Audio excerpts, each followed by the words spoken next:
শুনছো? এই যে দেখো বেতন পেয়ে গেছি আজকে পুরো ৬,০০০ টাকা।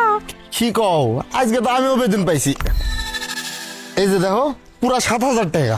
যাক ভালোই হয়েছে, আজকে দুজনে একই সময় বেতনটা পাইয়ে গেছি। আচ্ছা আজকে এক কাজ করুম, বাড়িতে যেয়ে প্রথমে ওই যে বাসা ভাড়া দিব, এরপরে আজকে বিরিয়ানি রান্না করুম, দুজনে মিলে বিরিয়ানি খাবো। ঠিক কইছো, অনেকদিন ধরে বিরিয়ানি খাই না। এই যে জি স্যার। কি ব্যাপার, আপনারা কাজ বাদ দিয়ে এখানে গল্প করছেন কেন? স্যার ওই তো বেতন নিয়ে কথা কইতেছিলাম আর কি। আপনাদের স্যালারি পুরোপুরি পাইছেন আপনারা? জি স্যার। আপনার স্যালারি কত? স্যার আমার ৭,০০০ টাকা। ৭,০০০। দেন আমাকে দেন।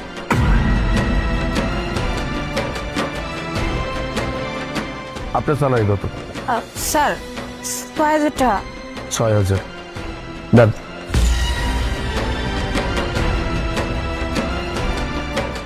আর হ্যাঁ, কাজ করার সময় কোনো প্রকার গল্প চলবে না, ঠিক আছে? আমি যখন বলবো অফিসের সামনে চলে আসবেন দুইজনেই। দেখ তোর আমি কতবার কইছি যে কামের সময় কথা কইবি না, এখন দেখ স্যার শুনে লাইছে।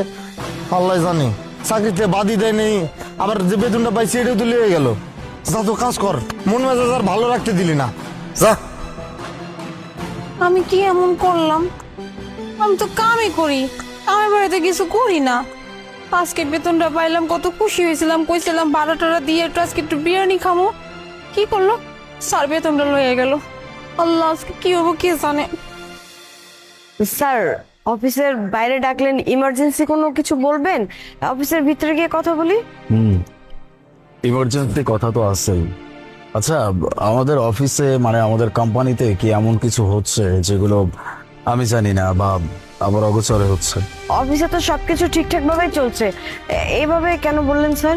মানে আমাদের কোম্পানিতে কোনো নতুন এমপ্লয়ি বা নতুন স্টাফ বা নতুন শ্রমিক অ্যাপয়েন্টও হচ্ছে না, আবার যারা পুরনো আছে তারা ঠিকঠাক মতো মন দিয়ে কাজ করছে না। হতে পারে তাদের স্যালারি ঠিকঠাক মতো তারা পাচ্ছে না, দ্যাটস ওয়াই তারা কাজে মন দিতে পারতেছে না, এমন কিছু?